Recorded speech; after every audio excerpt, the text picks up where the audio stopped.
My name is Ralph Jack Burcham, R-A-L-P-H, J-A-C-K, B-U-R-C-H-A-M. Ralph Jack Burcham. Yes, sir. What is your birthday? I was born on February the 13th, 1931, Where? Fort Scott, Kansas. Could you spell it? F-O-R-T-S-C-O-T-T, Kansas. And tell me about your family when you're growing up, your parents and your siblings. Well, I have only one brother who is deceased. He also served in the Korean conflict. Your brother? Brother. Younger brother or? Younger brother. He was What's his name? Robert, R-O-B-E-R-T, Lee, L-E-E, Burcham. Same spelling. And he He's served in the deceased. Korean War? He served in the Korean War, yes, sir. When? When did you go to Korea? When did he go to Korea? He went 6 months before I did. We were both in the National Guard, and it got activated. And at that time, I had an appointment to go to West Point, the military academy, but the Guard got activated, and we went on active duty in Fort Lewis, Washington. He then stayed there at Fort Lewis, and I had an opportunity, instead of going to the military academy, going to Officers Candidate School in Fort Bliss, Texas. So I went from Fort Lewis, Washington to Fort Bliss, Texas, shortly after we were called on to active duty to Officers Candidate School. So Robert left for Korea. When did he leave? When did what? The Bob, your brother, when did he leave for Korea? When did he leave for Korea? Probably in about long toward the end of 51, October maybe. Mm-hmm. I don't really know for sure. Was he Army? Yes, sir. And what was his MOS? He was a medic. Medic. Okay, so I will ask this question about your brother later, okay? All right, so when did you graduate what high school? I graduated from high school in Fulton, Kansas, F-U-L-T-O-N, in 1949. Did you know anything about Korea at the time that you were graduating, when you were in school? Did you learn anything about Korea? When I graduated from high school, no. Nothing? Very little. I knew Korea existed, and I knew there was a problem, but the real problems didn't start till a little later after I got out. I got out of high school, I went to junior college for 2 years. What did you study? What was your major? In junior college, I just general curriculum, math mostly. So you were very well educated at the time, right? Well, I had some education, yes, at the time. I had 2 years of college. And why did you join the military? Did you enlist or were you drafted? Oh, I enlisted When? in the National Guard. Ooh, I don't know when, probably 1948 or 49, somewhere in there. And how did you end up going to Korea? How did I end up going to Korea? Yeah. Well, I got orders to go. That's all I know. So you were called to serve from the National Guard, right? Yes, sir. When was it? in May of 1951. So when did you leave for Korea? In January of 52, I went to Fort Lewis to 6 months of, Fort Bliss, Texas, 6 months of officers candidate school.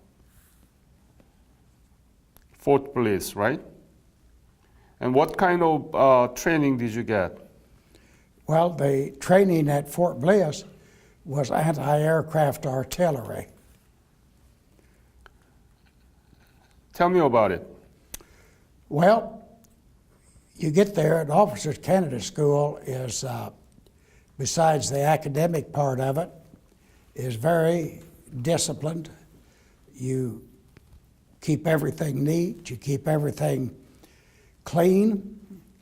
You say, yes, sir, you salute, you scrub the floors, you do push-ups, and you seem like stay in trouble more than not, but that's the purpose of it, is discipline, plus the education you need. So you inaugurated as a second lieutenant? Yes, sir. Very good. You must be proud of yourself. Pardon? You must be proud of yourself. Well, yes, not ashamed at least. So what kind of training did you get to do with this anti-aircraft? Well, we learned to do the mathematics involved with positioning the weapons, the mathematics involved in trying to hit a target.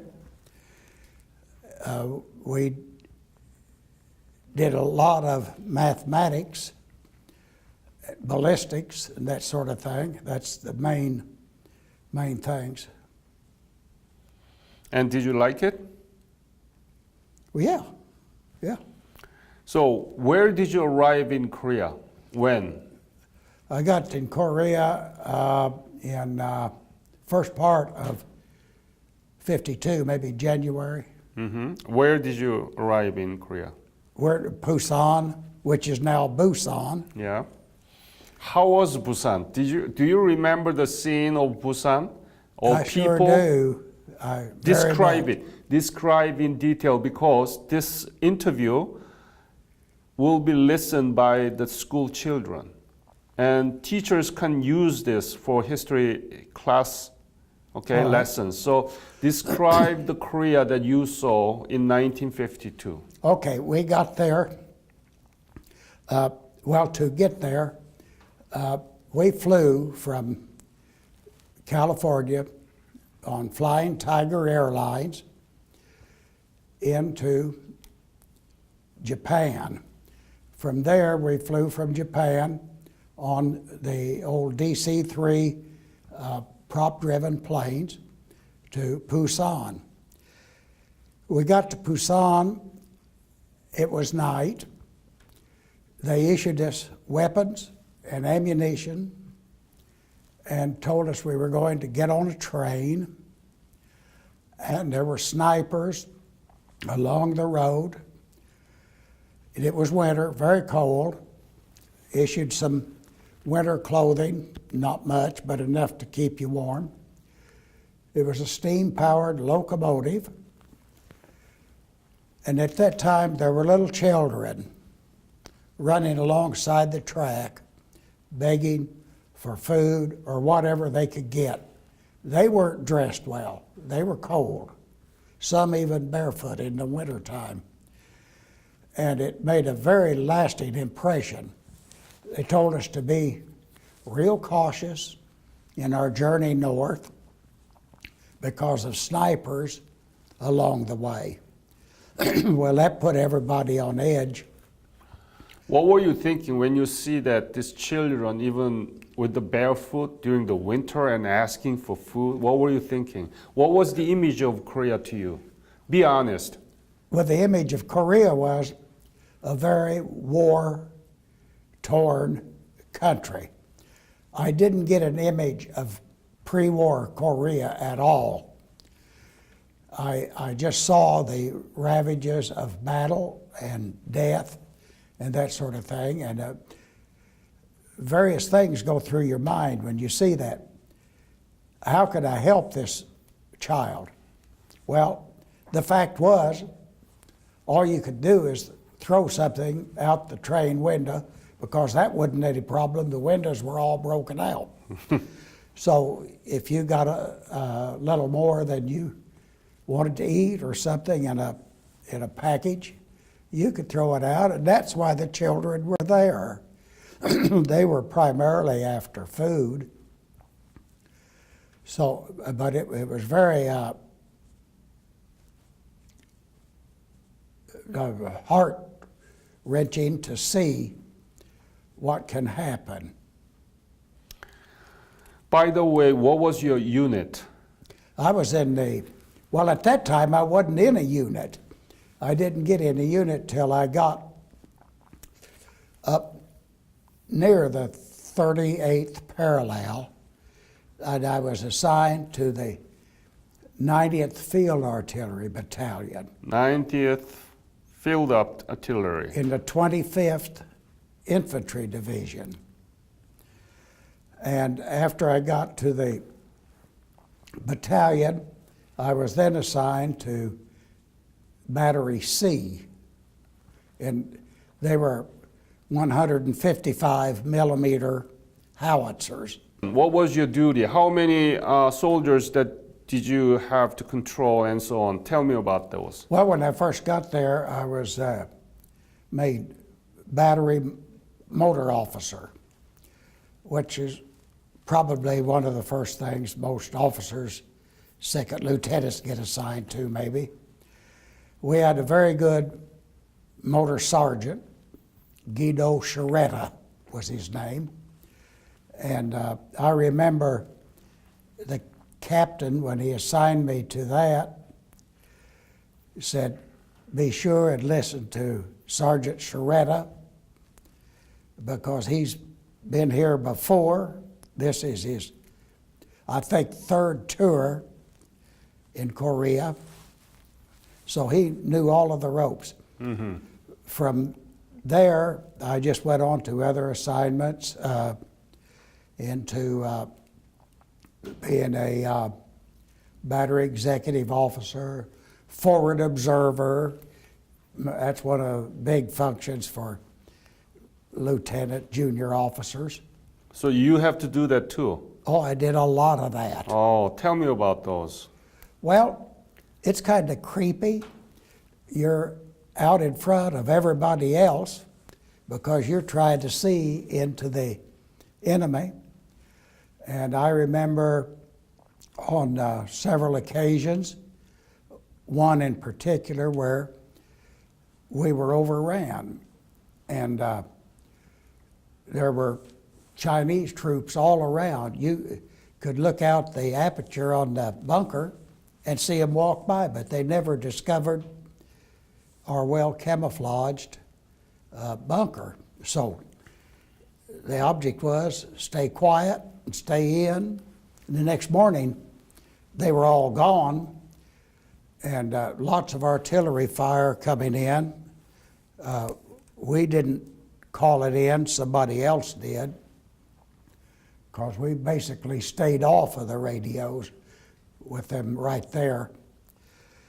And that is probably the biggest thing I remember from being a forward observer. Mm-hmm. It was... That's the most dangerous job, isn't it, in the battle, right? You have to be far front line, right? Yes, yes. Were there any dangerous moments during that forward observing mission? Yes, there was.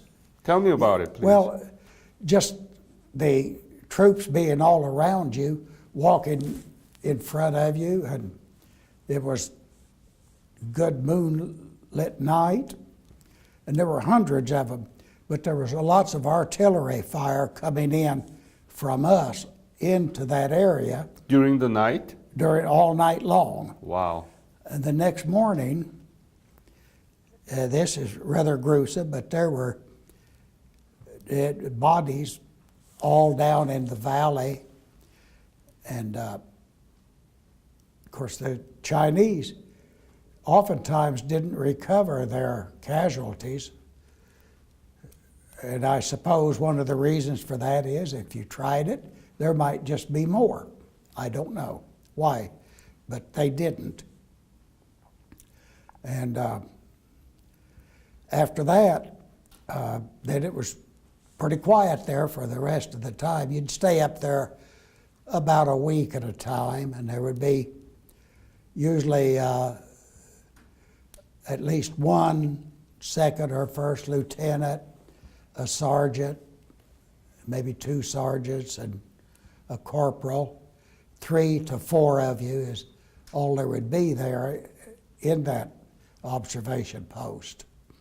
And of course, you had radios, and in many cases, you had a landline, a telephone, where you could talk and give your instructions and take your instructions.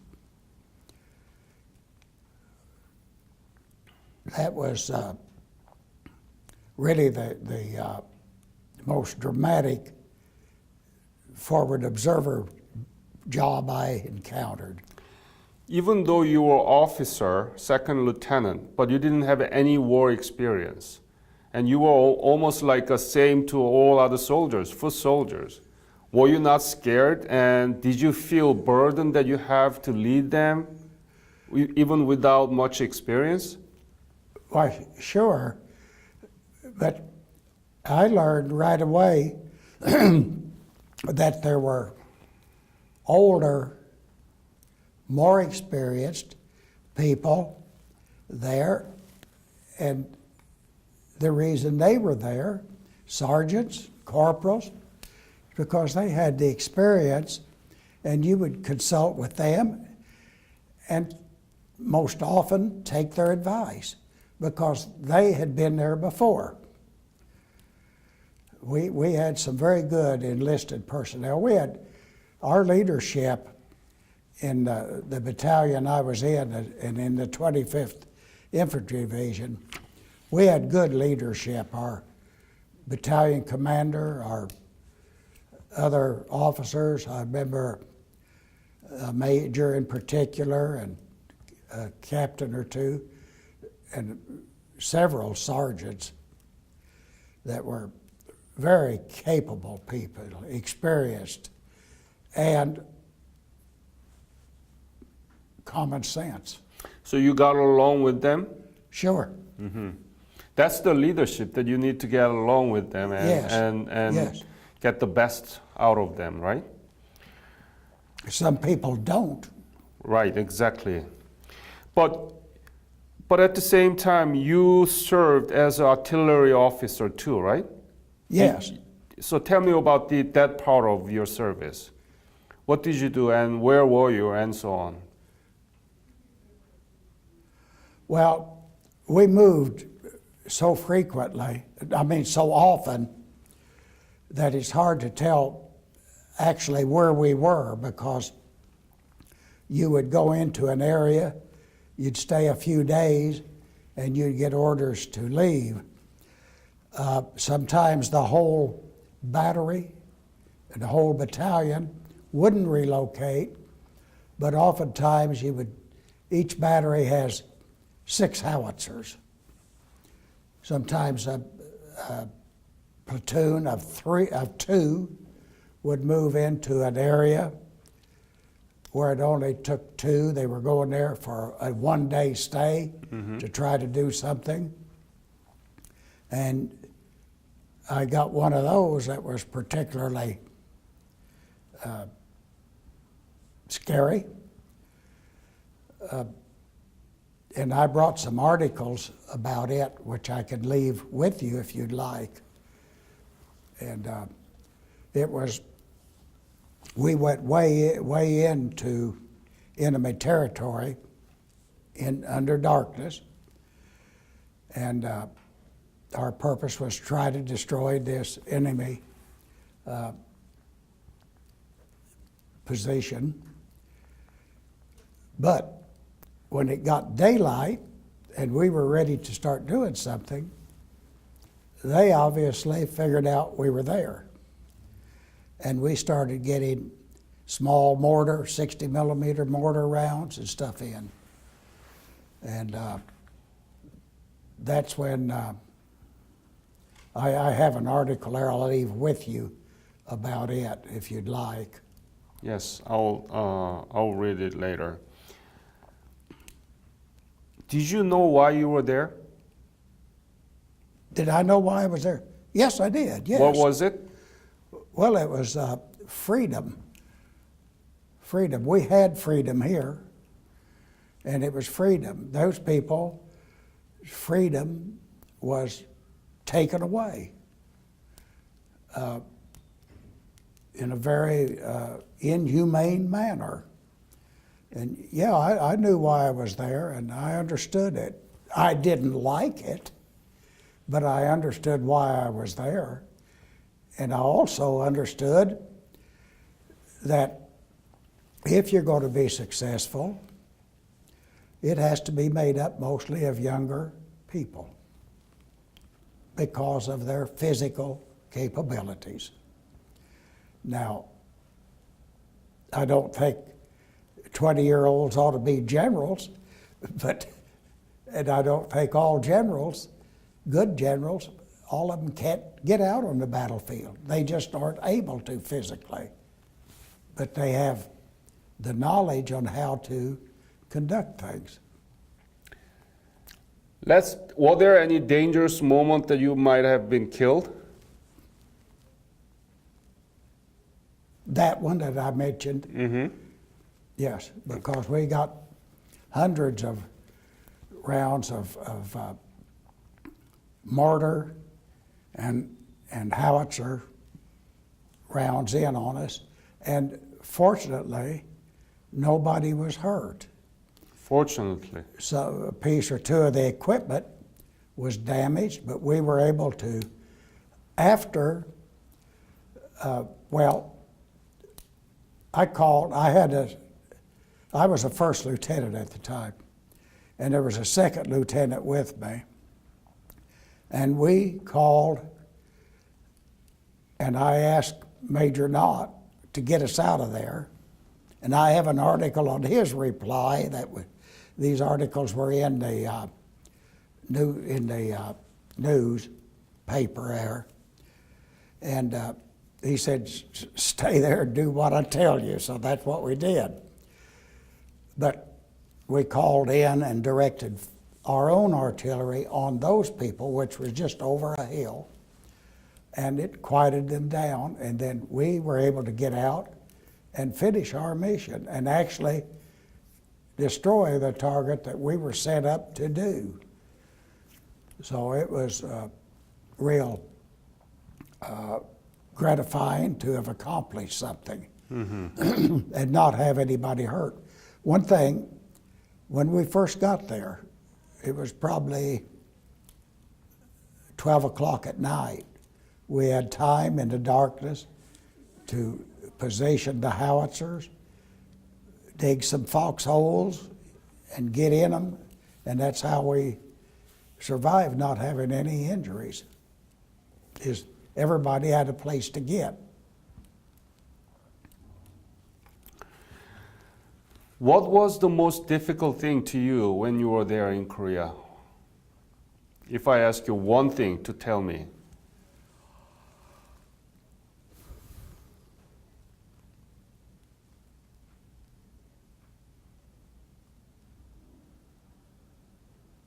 Was it weather? Was it living condition? Or was it the kind of fear? Or what is it? What really bothers you?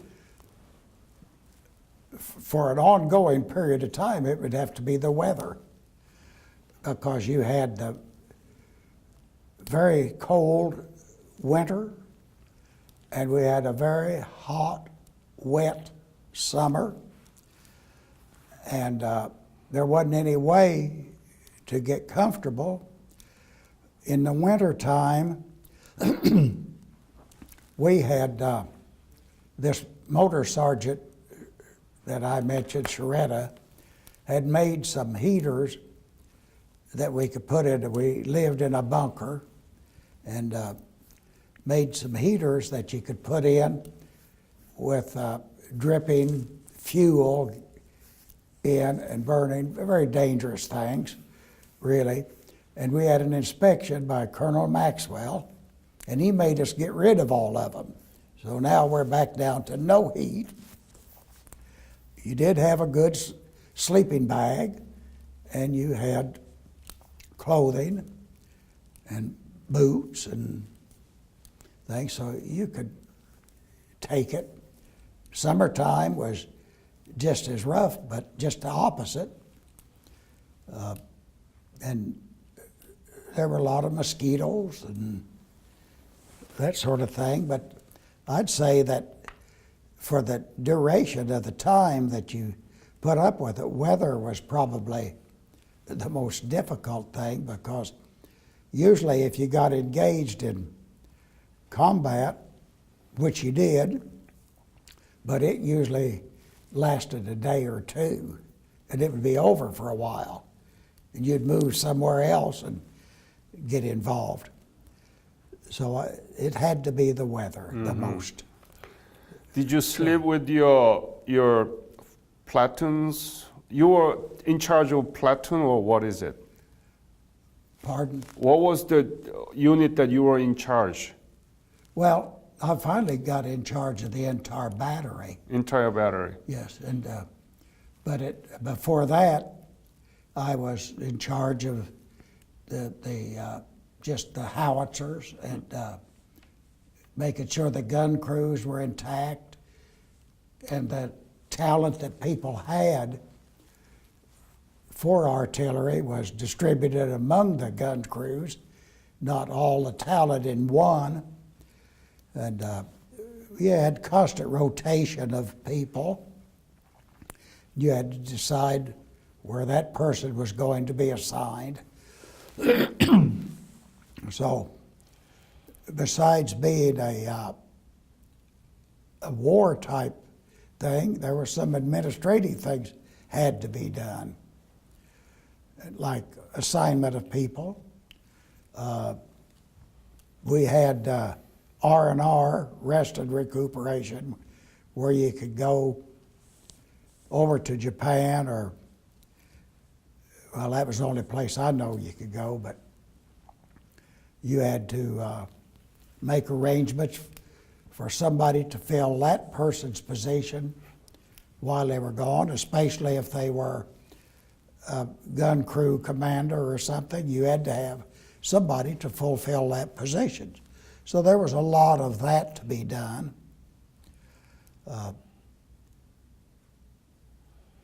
Let's talk about the soft side of it. How much were you paid as a first lieutenant at the time? Remember? No, I don't remember, but it seems to me like it was about $200 or $300 a month. It wasn't too bad to pay. Mm-hmm. And what did you do with that money? Well, I took $50 and sent the rest of it to a bank and saved it. For yourself? Were there any Korean people that you worked together? Sure. Even Korean busboy or children? We had Korean busboys, and we had Korean soldiers, military personnel assigned to our unit. We had several of those, and we had a houseboy or busboy, and a few of them, 2 or 3 at a time. What do they do? Well, mostly they would do laundry and things like that, basic things, housekeeping, I'd call it. And you pay them, right? yes, and they ate good, or as good as everybody did. We had pretty good rations. We had a real good mess sergeant. He was really good. So we had lots of warm meals. and in an enclosed tent. And it was warm in there because they had the heaters to cook with and that sort of thing. And we had several Korea military people. I can remember one young man in particular. He was in the military, very, not tall, but very muscular and so forth. Ben, we called him Ben. Well, Ben was a real good soldier. Plus, he was good to work with people. He got along well. With our guys, there was a set of wheels that came off of a mining truck. Had a wheel here and a wheel here, and a little wheel to fit on a rail, and the axle or shaft between them. And these guys used it for weightlifting. Well, nobody could get it over their head. And I used to watch them try. And they'd work and get it up chest high, and they couldn't go on. Well, one day, I'd noticed Ben watched all the time. He never tried it.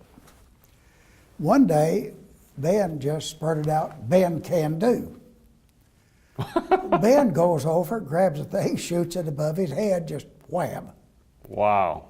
I always thought Ben maybe sneak around at night and practice or something. But he was really a strong, physical individual. Very good. And a good guy. Because if he hadn't have been good, somebody could have got a black eye. Ben could have done it. So you like Korean people? Sure. Yes. We went back on a Korea revisit trip, my wife and I did. Oh, you did? Yes. When? In 2007. She's deceased now, but we we went and to Seoul, and that's where we flew into. Really, it's over on the coast where they've made a land for an airport. But anyhow, we were there, and it was a great trip. Korea was so developed and so modern. All modern things may not be good, but it was so modern. I wondered how it could change that much in the 50 or so years time. There were beautiful buildings, good highways. When I was there the first time, all the bridges across the river, so the Han River, were out. If you went across the river, it was on an old pontoon bridge. And I believe there was something like 17 bridges now in that city's metropolitan area across that river. Double-deck ones, trains on one level, automobiles and trucks on another level. Industry, beautiful stores, and very, very appreciative people, from little children up through the adults. The little children would come up and thank you for what you did for us, they would say. Lots of people spoke better English than I do, at least more correct, because that's the way it is. If you're learning it, you learn it better. And but we took tours, saw lots of things, and it's hard to explain the difference unless you saw both times. I have been active in some organization since I got out of the service.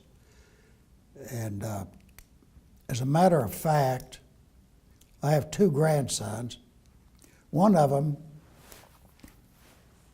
has got the most pretty little girlfriend, and her mother is Korean. Her father isn't, but she's a great girl. She's in college also, but not the same college. That's probably good. But yeah, and then there's a Korean church here that's real active and real appreciative and they do many things for the Korean veterans. And we have a good leader in our Korean War Veterans Association. What is the chapter name? Your chapter name?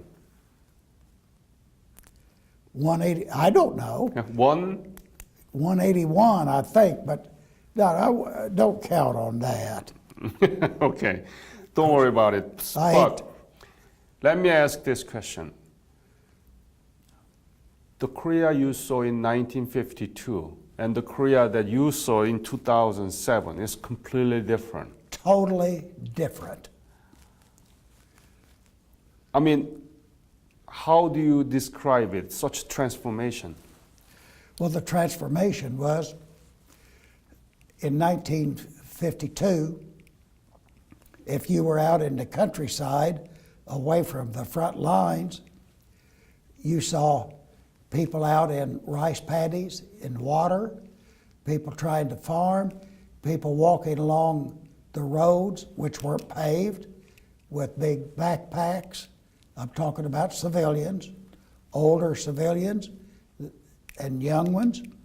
They could barely walk. You saw no buildings that didn't have windows out, hadn't been caught on fire.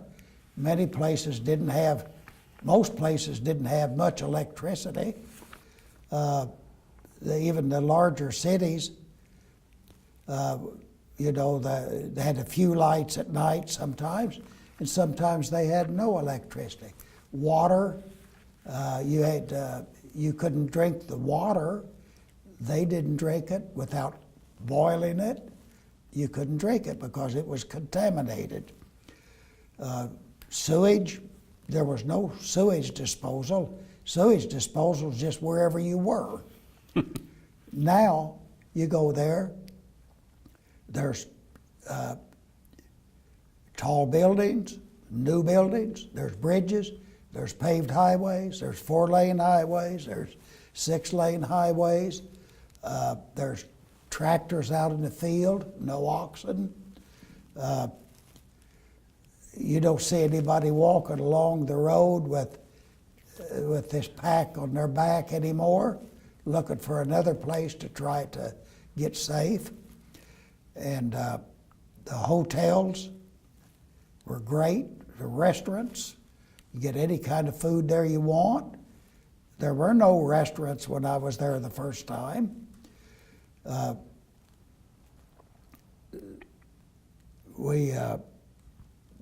There were various American businesses there. Simply to put it, that small country miserably destroyed, now 11th largest economy in the world. That's right. Yeah.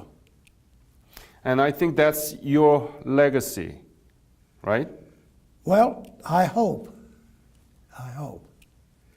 And I worry constantly about the future of Korea. Not because of the Koreans, but because of one of them. In the north. In the north, totally nuts, and how I do not understand how somebody gets that much power, but historically it's happened many, many times. He's not the first nut. We got close a time or two here, but What do you mean? well, What are you talking about? pardon? What are you talking about? I'm talking about we've had a few funny leaders over the time, but they weren't that bad. And of course, I think that North Korea is beginning to get feel some heat from the Chinese, hopefully, Yep. because they're the ones. If it wasn't for China, they probably wouldn't Survive. survive. Yeah. Almost 90%, almost all oils imported from China, provided by China, and most of the food also provided Sure. China. So it's a lifeline to North Korea. And allegedly, China has quit buying their coal. That could put a hurt on them. And if the people start feeling it enough, they will rise up and change things, because it can change. And it'll take time, and I think it will. And just hopefully it'll do it before there's any real catastrophic events. But, you know, you never know with a guy like the North Korean leader Yep.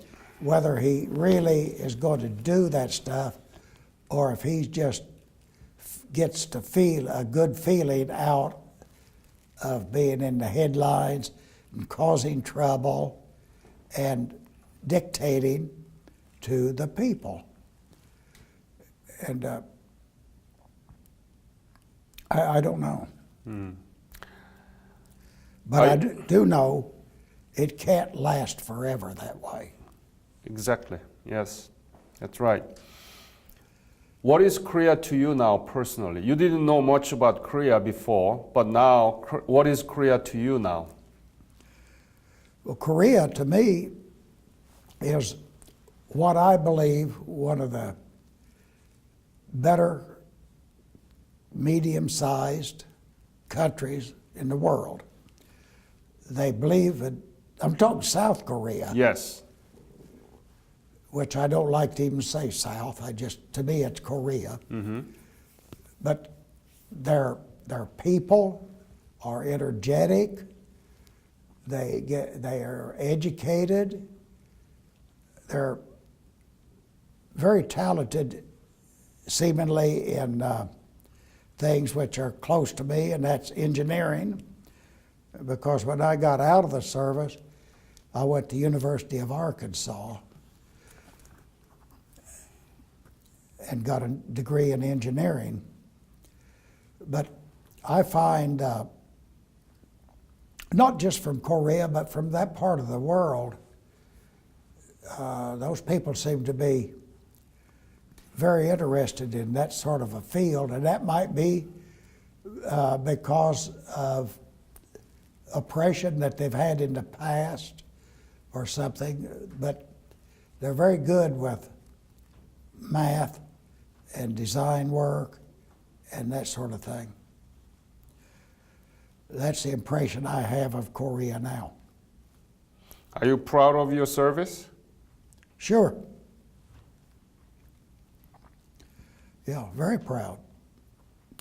And I guess I would try to do it again if the need was there. You are wonderful.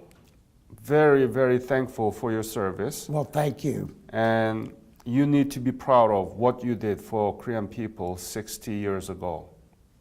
So I want to thank you. I am, and all the Koreans are very thankful too.